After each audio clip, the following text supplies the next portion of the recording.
Do you believe in curses? How about cursed films, dolls, and paintings, and even people? These cursed objects are believed to be possessed by evil and have supernatural or malevolent powers, such as bringing bad luck, misfortune, or even death to anyone who owns, interacts, or simply looks upon it. From paintings that bleed blood and cause hellfires to anyone who dares hang these paintings on their walls, to dolls that attack their child owners and cause diseases to rock stars. Tonight, we will put a curse on you and drag you under.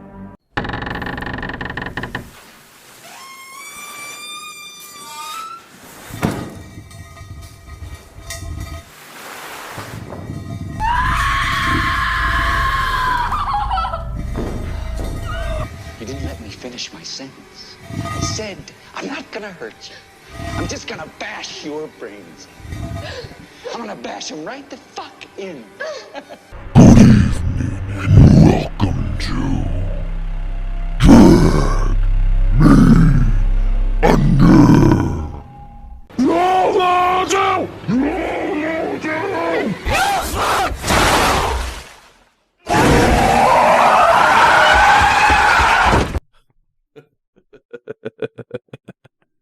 Curses. Nobody wants them. Everybody hears about them. And it's one of the one things that you don't want some random person to come up to you and say. Exactly. Exactly. Nobody wants to hear that. It's going to torture your family's generation to generation. Or just simply, you will never make a perfect sandwich ever again. No perfect sandwich. Dude, they're gonna fire me from Subway, dude. No way, fuck Subway. I'll just go to fucking Togo's. Get that pastrami sandwich, that cursed pastrami, dude. Oh, yeah. Yeah, fill me up with that pastrami. This shit again, man. Doing it again, I'm cursed! Hey, welcome in, everybody. Curses. Let's do it. Dude, they're real, man. Do you believe in curses? Oh, I believe in curses. Yeah, you think you've ever been cursed? No. What about hexes? No. Nah. I think I've been cursed once by a lover. Oh, jeez. Yeah, dude. Don't look at me like that.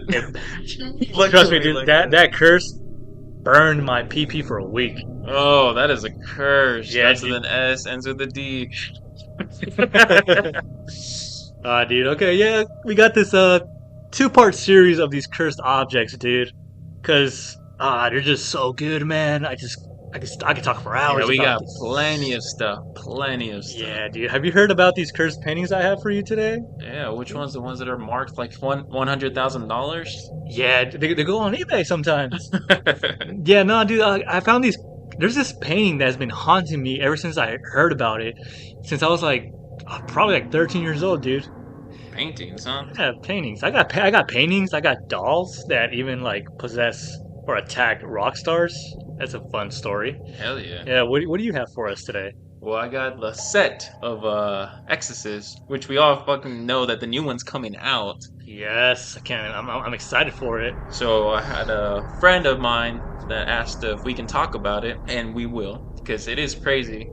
You know what? I'm a huge horror movie fan, but I don't know about this, dude. Oh, it's tragedy. Like Tragedy, Years. yeah? Like it's pretty bad for just those people who decided to work on that film. Damn, dude. I want to be an actor, so you want to be in showbiz?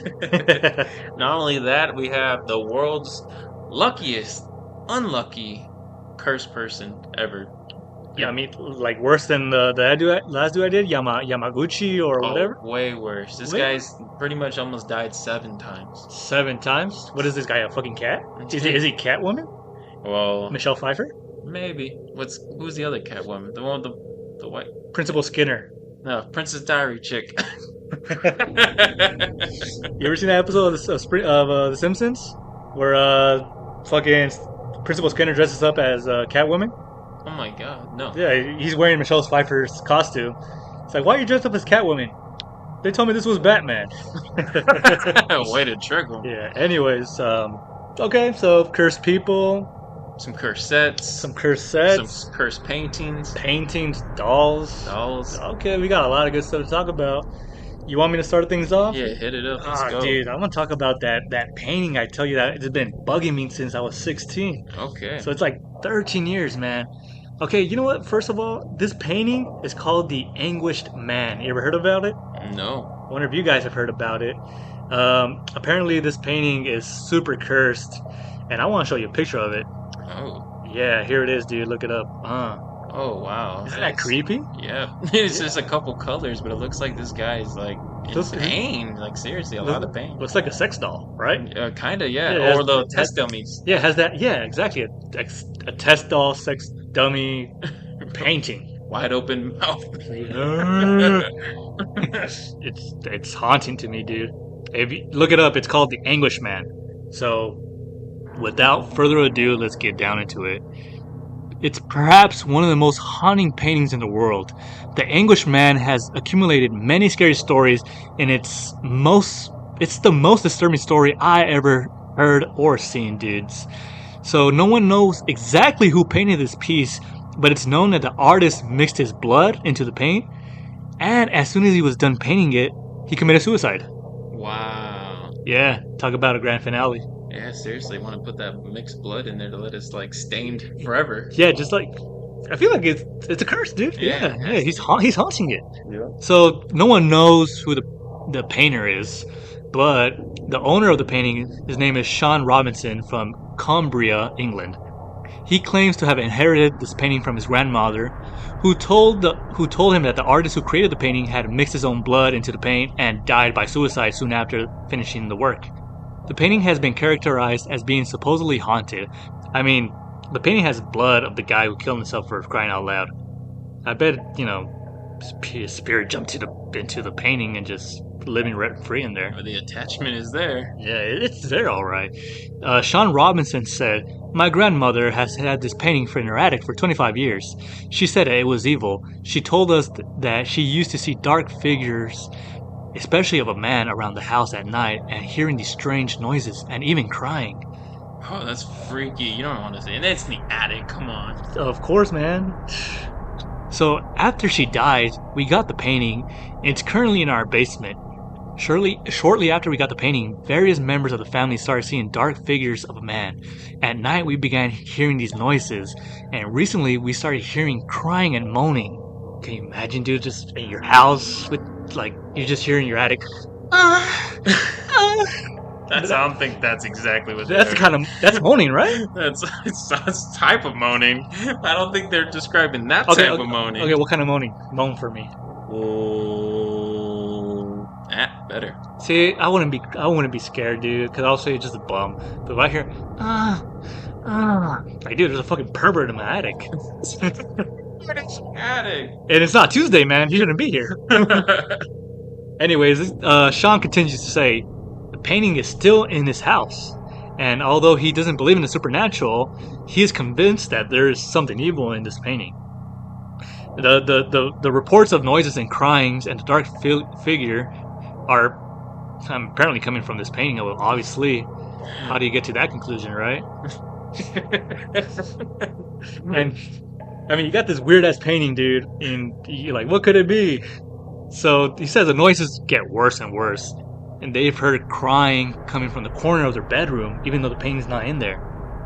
And they see this dark figure standing at the bottom of the bed, and just staring at you, dude. Menacingly. He's just standing there, menacingly. Yeah, and they say, they can't really make out this figure, but it seems to be this middle-aged man. Even though, you can't really see it, but they say it's a middle-aged man. How do you know it's a man? Assuming a gender. Yeah, you see that man at the bottom of your bed. Like, how many times do I have to tell you, old man? Not today. It's not Tuesday. Guess who? Sorry to leave you so many messages. Just lonely here, thinking about the muscle-down paper boy. Wishing he'd come by and bring me some good news. Where are you? Oh, you're starting to piss me off, you little piglet son bitch. Call me. So Sean goes on to say that he's a former skeptic, and he moves the painting around the house and tries to see if he can catch something, I guess. And he has set up cameras in front of the painting. From 1 a.m. to 5 a.m. he could catch on camera banging noises coming from the painting, and the painting falling over, even though there's nothing that could push it. It's positioned like 45 degrees and it's falling over, and you can see orbs and flying out the painting. Wow. coming out of that mouth and those eye holes. Those giant gaping holes. Oh. So he says there's no drafts in the room. There's nothing in the room that could possibly cause all these phenomenons. But I guess he has proof. So if you want to go look it up on video, there's our videos on YouTube. Just look up the Englishman, and you should check it out too, dude. All right. Yeah, he's had the channel since 2010, and you apparently can hear crying and moaning noises, and maybe you can see the figure of the man. Okay, that's freaky. I would Yeah. love to see that. Yeah, and a little fun fact: in 2016, he sold the rights to make a movie. Oh, really? Yeah, it's called The Arrival of the Englishman. But honestly, I can find it anywhere, dude. I tried looking it up, but I don't know if it was like just like some home movie or like some really low key. You know, you got to know a guy to get the movie. Right. Might go on the dark web try to find it. What is it, like The Ring? 7 days. 7 days. But so when is it gonna be? When will I die?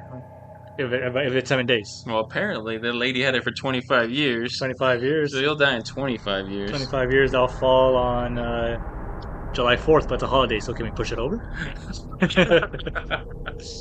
All right, so that's my story of the Englishman, dude. That's super creepy. Yeah, you like it? Yeah. Yeah, dude. It just gives me the chills by looking at it. Check it out, dudes. What do you have? So, I want to talk about the luckiest man. It's pretty crazy. Like, we all have one life. And you hear cats have 9 lives, right? Right. So if you get into one crash or one something, you would take that as what? You got lucky and you had one life. That was one life that disappeared. Because I know that happened for me when I was younger. I fell asleep behind the wheel. Did quote you? unquote. You didn't know that? I didn't know that. Yeah, I fell asleep behind the wheel. I didn't tell the cops that.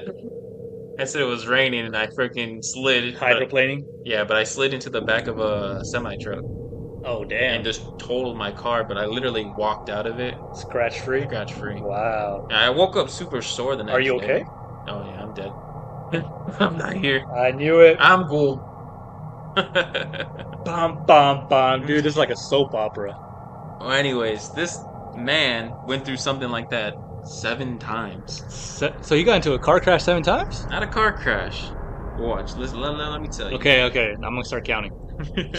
A gift or a curse. The man named Fran Sola, he cheated death 7 times. The man that was always in the wrong place at the wrong time and getting out unscathed. Fran was a music teacher from Croatia who had an incredible life story.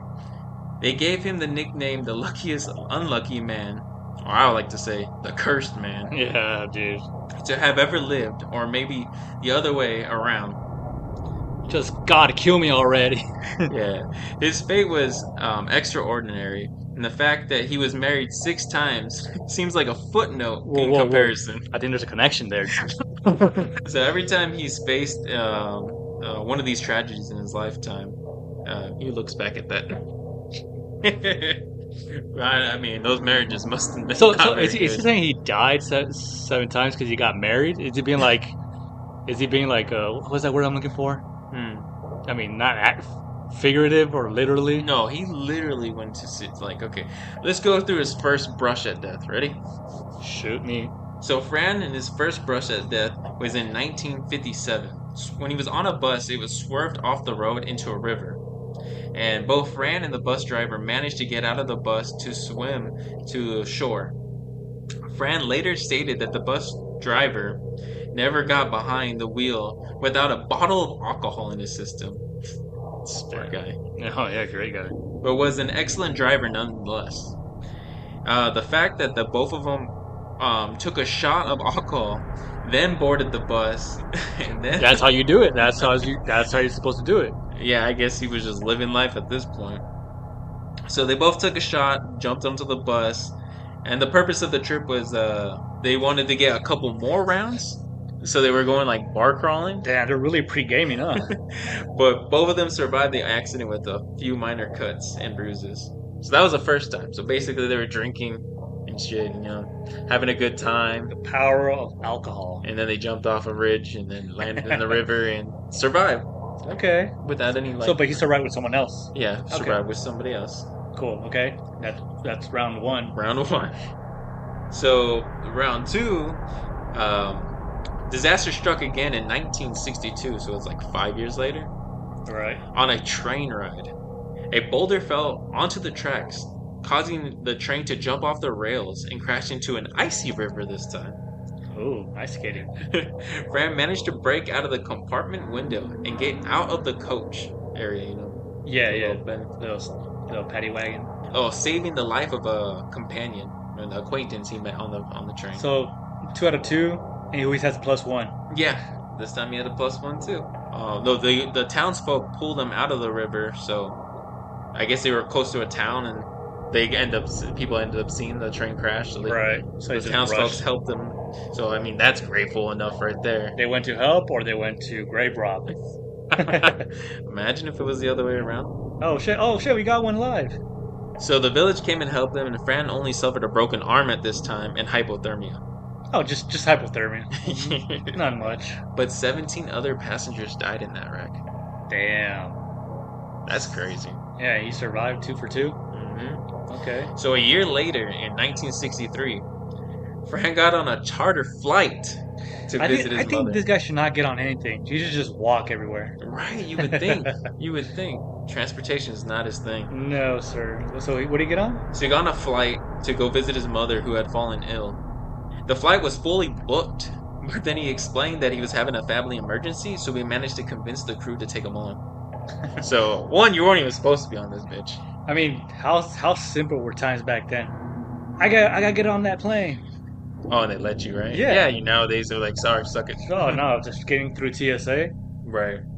So he managed to get on the plane. They let him on. So he was sitting in the rear of the plane, so like literally the last seats, Right. and he was next to a flight attendant. Not far from the destination that they needed to be at, the plane suffered technical malfunction and started to lose altitude, finally crashing into a boulder, which I'm assuming is like a mountain, I guess. I guess so. Unless he's like a boulder magnet. And the plane door was blown off before they crashed. And Fran got sucked out of the plane at a height of 800 meters. Damn, dude. Despite all odds, he landed in a haystack, which saved his life. That's crazy. Like flying from that height and landing in one haystack, and they're not that big. Nah, 800 meters. You getting sucked out that train, and you're landing on a haystack, dude. Not a train, a plane. Plane, yeah, plane. I don't know the difference though. Well, they're all traumatic. Damn, yeah, just fucking crazy, dude. And then the flight attendant who was sitting next to him also survived. But every other passenger. That's 3 plus 1s. Yeah, exactly. That's crazy. I didn't even realize that until you started mentioning it. Well, obviously, after that, he never got on the plane again. So he was kind of smart. So if I go on a suicide mission with this guy, I'm coming out alive. It seems like it. Oh, fuck. The guy's still alive? Well, we'll get to that. Okay. Foregoing public transportation didn't help. But in 1970, so I think that's 7 years after the last event, Right. the plane, he was driving his car when it suddenly caught on fire. He managed to leave the car and get to a safe distance seconds before the flames reached the fuel tank and exploded. Damn, so now this time he got in a car, his own car, and it fucking exploded. What was he driving? I have no clue. Fucking Honda? Probably. No, Hondas are more reliable. Let's say Ford. Ford? So now he can't ride a train, he can't be in a friend's bus, he can't fly a plane, and he can't drive his own car. Ah, dude. Yeah, that's crazy. And it's funny because each one is a different vehicle. Right. So in 1973, another car ride went awry. So he got back in a car, but it doesn't say he was driving. Oh no, excuse me. He was driving. While Fran was driving, the malfunctioning fuel pump leaked hot oil into the engine, resulting flames which shot the air through the air vents. So the flames came through the fucking air vents and started burning the crap out of him. Damn. Talk about not having the AC on. While most of the hair was singed off of him, Fran did not sustain any injuries. See, that's how I felt. I did like 2 years ago. I went to San Francisco road trip, and I went in my rice bucket. Doesn't have any AC, and it doesn't have any tinted windows. And I drove middle of summer through the Mojave Desert. Oh Lord. No AC, dude. All that hot air. I felt like Fred or Frank, whatever his fuck his name Fran. is. Fran. I just felt like that, dude. I know what that feels, brother. So shout out to you, dude. I survived death too. So in 1995, which was 22 years later, he was hit by a bus Boom. and again sustained no injuries. God damn. I think this guy, like I just said, he should just walk everywhere. So we got the first one We got a train. We got a plane. We got 2 cars and a bus, and a bus which is 5. and another bus. He got hit. Yeah, that's 6. That's 6. So one more. A year later, a UN truck almost crashed into Fran's car on the way to on a mountain road. So he almost got caught in a mountain road, Okay. which is scary enough. I hate going up mountain hills and stuff like that. Yeah, sketching all those Oh curves. my god, yeah. It's like literally just one little tip off and you're done. Yeah, I find them relaxing. Because some men aren't looking for anything logical. Some men just want to watch the world burn. So Fran avoided the collision by swerving at the last moment, but crashed into the guardrail. The fence gave way, but his car fell into a ravine 100 meters below. So basically his car flew 100 meters down. Fran, however, wasn't wearing his seatbelt at the time. Reportedly never used the seatbelt after the plane crash. I'm telling you, dude, seatbelts cost more lives than they save. You would think you would want it because he got sucked out of the plane, but apparently... I mean, he landed on a fucking haystack, dude. What are the odds? Brakes aren't working. No, I'm saying, no, brakes! Guys, why aren't the brakes working? Because I cut the brakes! Wild card, bitches! Yeah! Yeah, that's true. So after he jumped out the window of his car, he clinged onto a tree right before his car tipped over and crashed.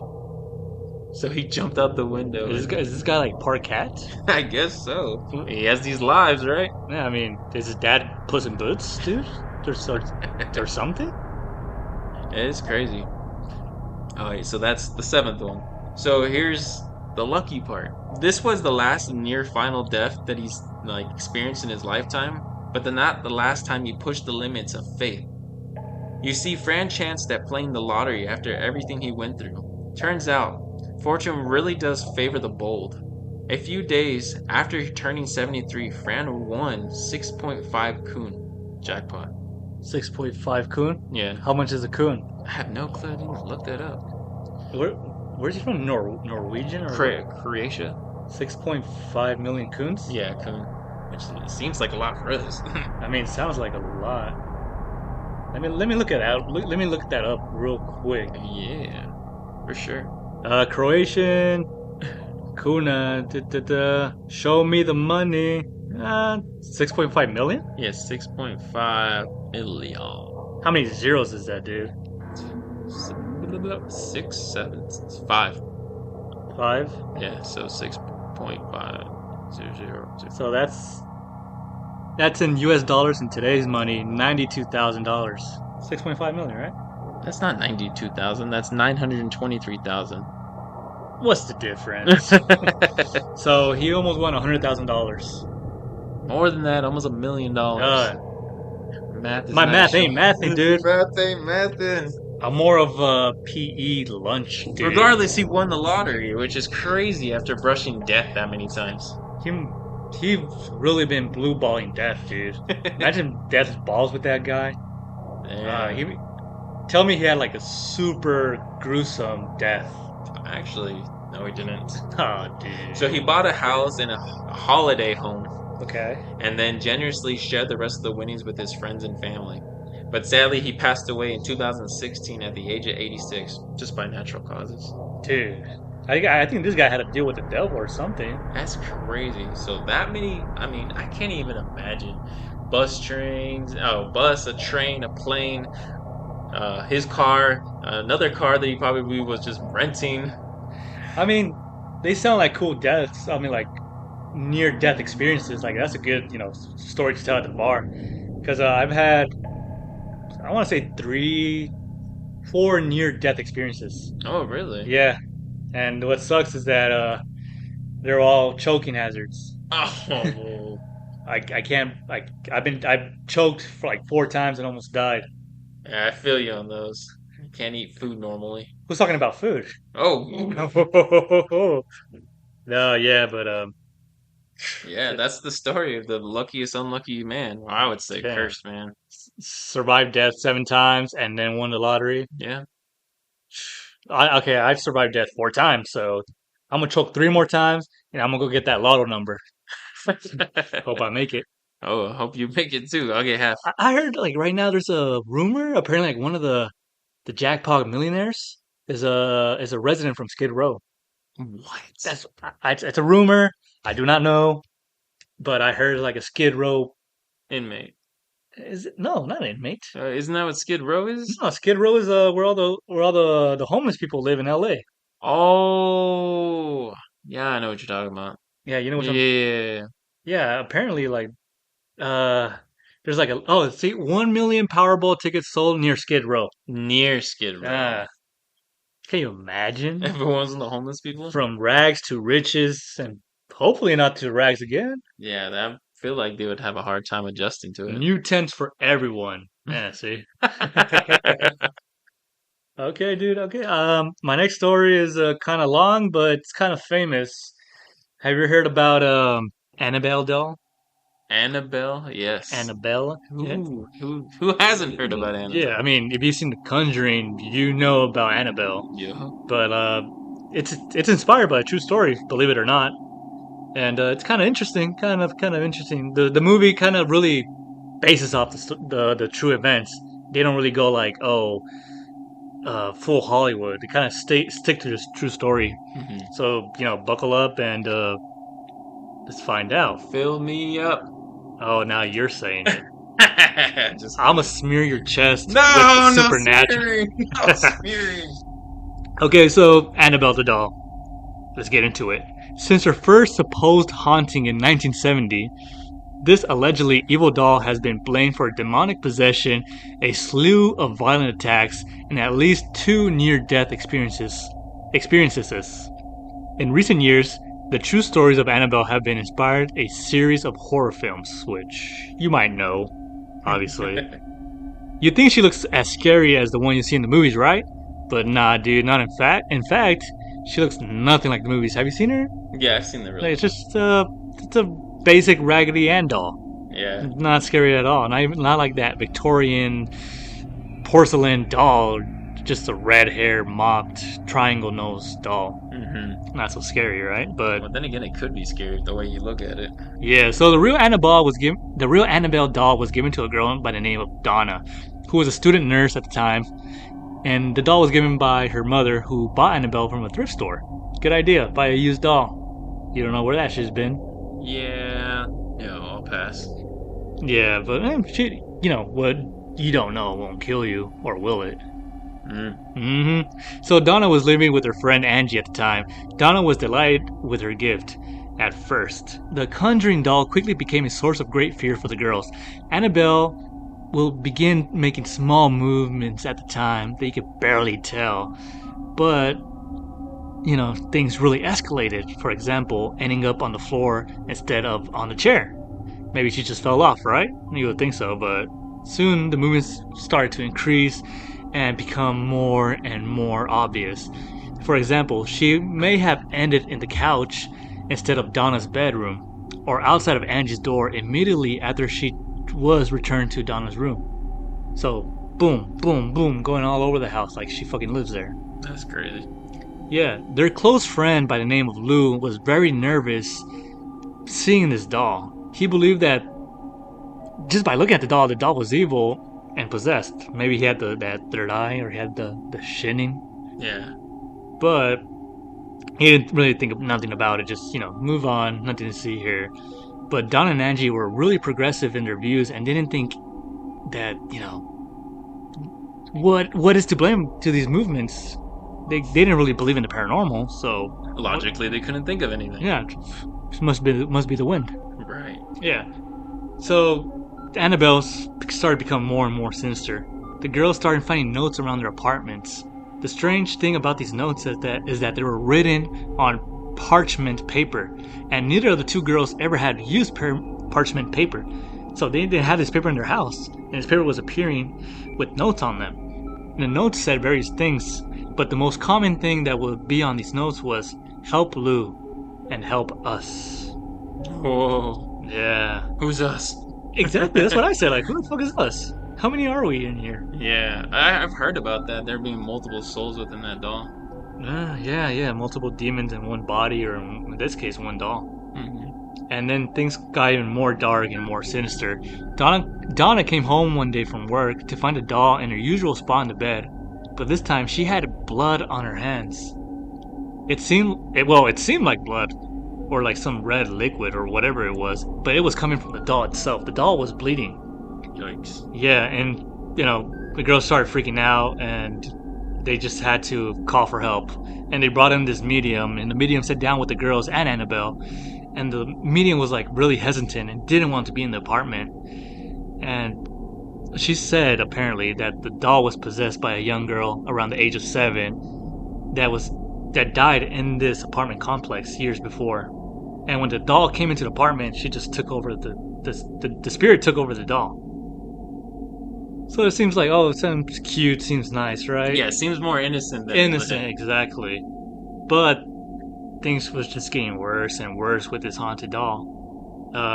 They treat the doll real nicely, right? Like, okay, it's a girl, let's treat her nice, be nice to her. But the doll, was having none of it. Like, fuck no. She was like a bully. The girl's friend, Lou, which was a dude, allegedly was attacked by this doll. And not just like mentally or like psychically, but like physically. Oh, you got beat up by a doll? Yeah, try telling that to the cops. Try to tell that to your friends. Doll walks into the kitchen. Where's my fucking sandwich? Pa! I fucking nut check that guy. So Angie and Lou were spending some time together when they heard movement in Donna's room, but she wasn't home, and they were frozen in fear. And the first thing that came to their mind was an intruder, but they realized that the movement was coming from Annabelle the doll. Lou looked inside Donna's room, and there was no one inside. Although the doll was sitting on a chair instead of sitting on the bed where she always was, he moved forward towards Annabelle, and just this dreadful feeling creeped over him, and things just got bad, dude. He felt a terrible pain in his chest and realized that there were a series of claw marks on him. Oof. Yeah, like someone just leaped on him and just scratched him all over, just like a cat, I guess. But there was no one in the room, and these marks just came out of nowhere, and he blamed it on Annabelle. So that's when they called in the Warrens. Oh yeah. Yeah, dude. Warrens, they're like the original Ghostbusters, pretty much. They're the goats of paranormal. Yeah, so the Warrens came in and with the priest, and they discovered that Annabelle's main goal was to take possession of Donna's soul. Dang. Yeah, dude, that's a real twister right there. So Annabelle wasn't a little dead girl, but if not a demon from Walmart. I mean, not Walmart, dude. I mean, hell. I mean, it's the same thing, right? I like Walmart, buddy. Oh, okay, my bad. I hate Walmart. No offense, but yeah. Wait, isn't Target red? So what? What's your point? Red hell? Come on, buddy. Do you know that blue fire is hotter than red fire? Point taken. Continue. Check and mate. So the Warrens said that the demons don't possess items or things. Instead, they possess people. The priest eventually exorcised. Performed an exorcism on the apartment. I don't think the priest started working out there, right? Got his jeggings on. Yeah. So he did a little ritual ceremony inside the apartment, and the Warrens took the doll away from these kids, I guess.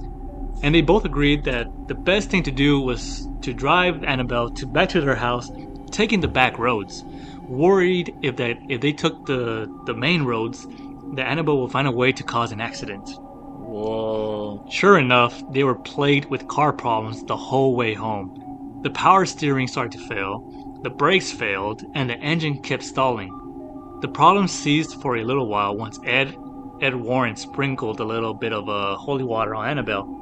A little sprinkle, made it rain on them hoes, and the demon calmed down for a little while. It freaked me out if all you hear is...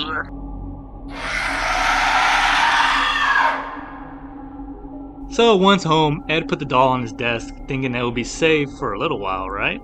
Soon, Annabelle showed him what she was made of.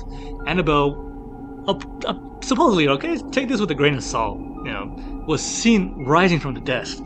What? Yeah, just like floating, levitating on multiple occasions. I'll show you who Daddy is. Ooh, that's creepy, dude. Soon the activity slowed down and stopped, and the Warrens thought that perhaps the demon had quit. But they found her in different rooms soon after, moving around, and then the Warrens said, you know what, fuck it, dude. Put this little bitch in a place where she can, move. Just put her in one place. Just keep her there. Mm-hmm. So Ed and Lorraine Warren called upon a priest, and he didn't take it too seriously, like we are, like, just a fucking doll, dude. Right. But big mistake, because the priest was in a car accident on his way home. What? Yeah, the car turned over, the brakes failed, and his car was completely just drove off the fucking road. Although the priest was badly hurt, he did survive. Okay, good. I was about to say, nah. And so it might be, coincidence, but they threw Annabelle in a little glass cage with a lock. Right. And supposedly, like, they baptized it like once a month or whatever, give it a little ritual. And Annabelle's still around today. You can go into the Conjuring house and see it for yourself. Like I said, it's locked in a glass case, keeping it free from roaming around the house. There is a warning sign on the case that says "Do not touch," as well as a wooden cross.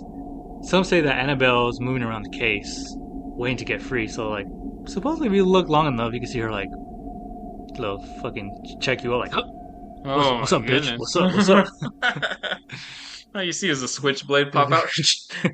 And this is the bathroom. But watch out, we got some bad roaches here. Hey, you're on our turf, man. Hey, man, I cut you up so bad. You gonna wish I know cut you up so bad. Making you my bitch tonight. So yeah, you can check out Annabelle at the Occult Museum of the Warrens in Moodoo's, Connecticut.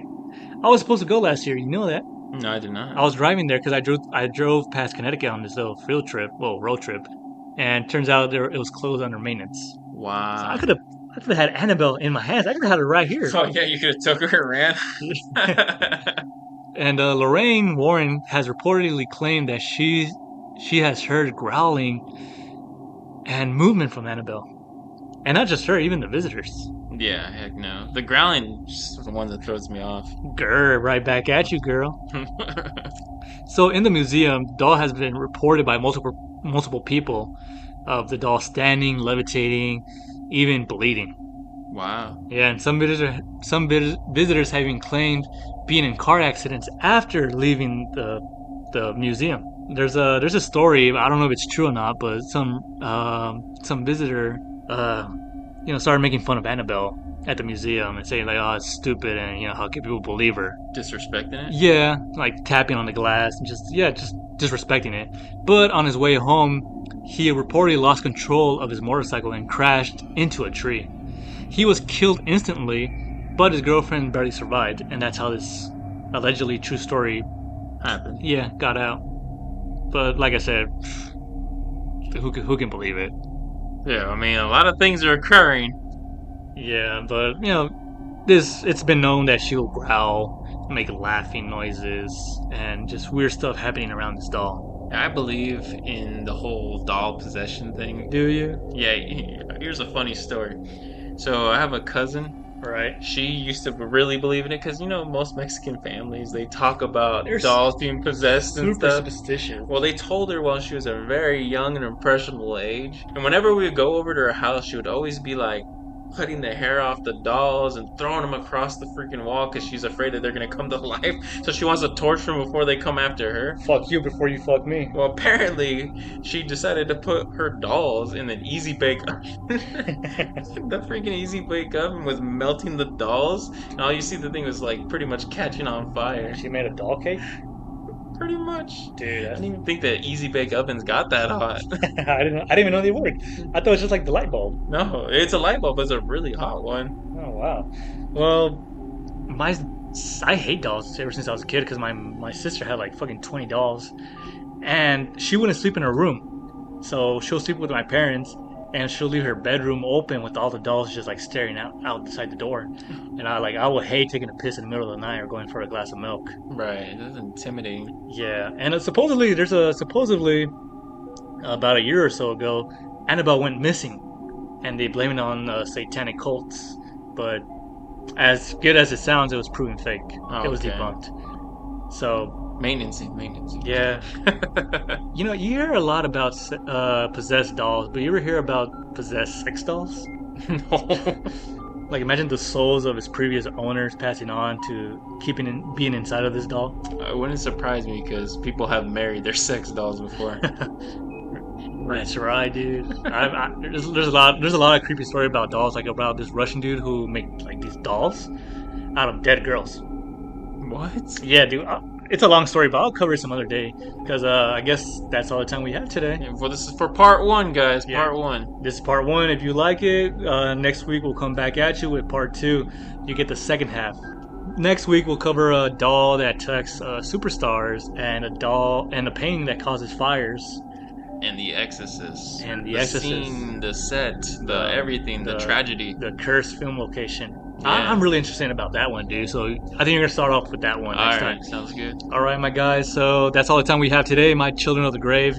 Be sure to follow us on Spotify and on YouTube. Give us a like, share, tell your mom about us. Because, there's always more macabre where that came from. So stay tuned, and remember, one by one, we will drag you under. Thanks for listening, and see you later, guys.